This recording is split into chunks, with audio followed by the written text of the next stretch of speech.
Scene start. Asterisk int. Apartment morning asterisk. Asterisk.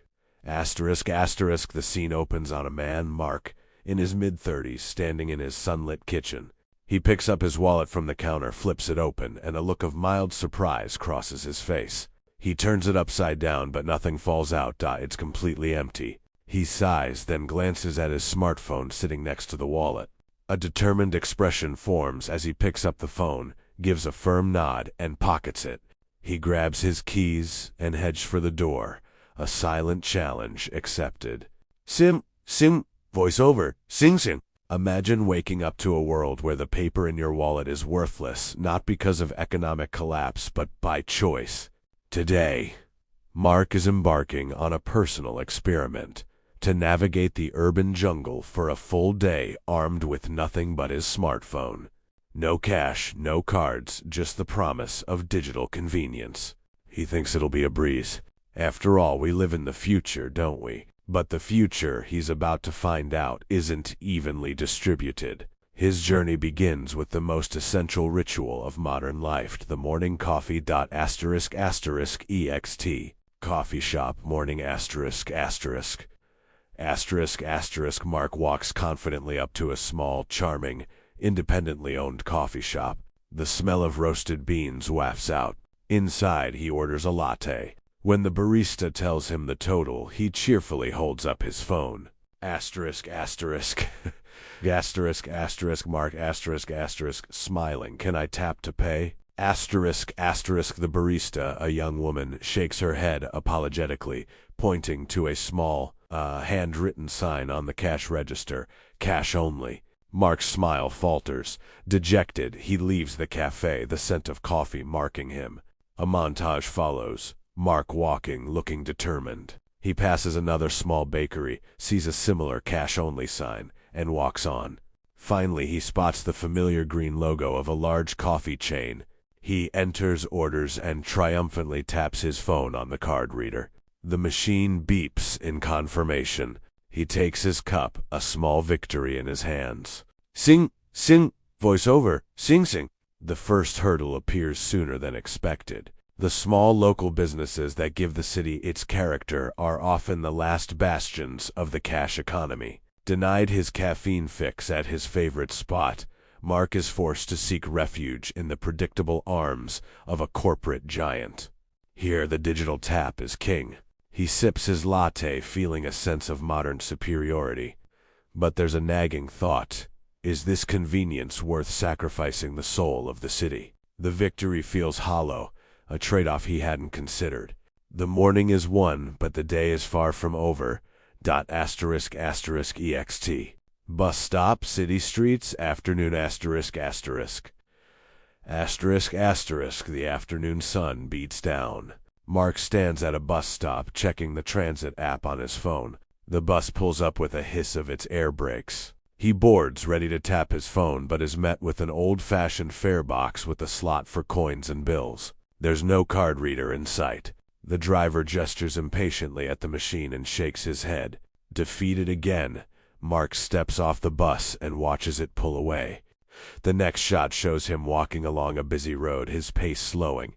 He loosens his collar, sweat beading on his forehead. The walk is long, and the city landscape blurs into a monotonous stretch of concrete. Sing, voiceover, sing.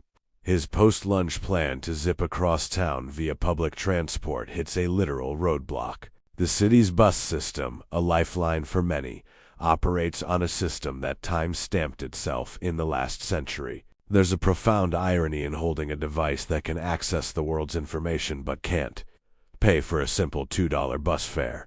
So he walks.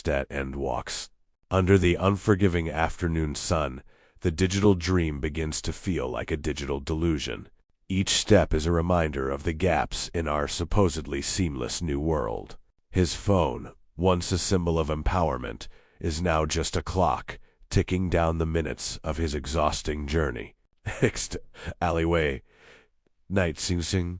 Night has fallen. The city lights glow, but Mark is in a dimly lit, unfamiliar part of town. He pulls out his phone to call a rideshare, but the screen is black. He frantically pushes the power button, but it's no use, the battery is dead. A wave of panic washes over him. He looks around. The streets are mostly empty. He's isolated, disconnected. He sees a stranger, a woman walking her dog, and hesitantly approaches her. We see a silent, slightly awkward exchange as he gestures to his dead phone and then makes a calling motion with his hand.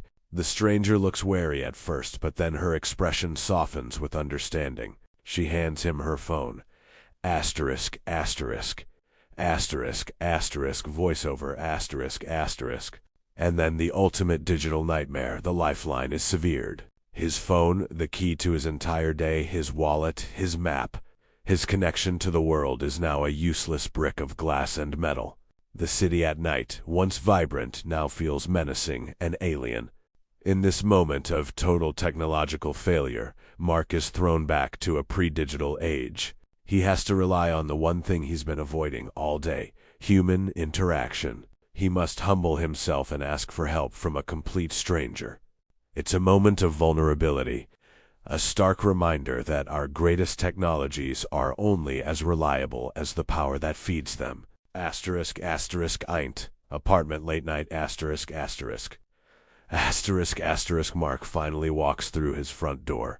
He slumps onto his sofa, utterly exhausted. He tosses the dead phone onto the coffee table beside his empty wallet. He leans back, closing his eyes, a complex expression on his face, a mixture of relief, frustration, and a newfound appreciation. He survived, but the experience has clearly changed his perspective. Sing, voiceover, sing. Back in the sanctuary of his home, the day's events settle in. The cashless experiment is over. He didn't just survive a day without physical money. He stress-tested the very infrastructure of our modern lives. He learned that a world without cash is a world of invisible walls, one that favors the corporate over the local, and one that can leave you utterly stranded when the power runs out.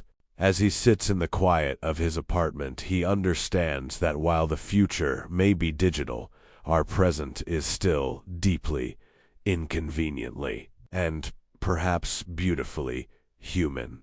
The day was a failure in convenience, but a success in understanding. Scene end.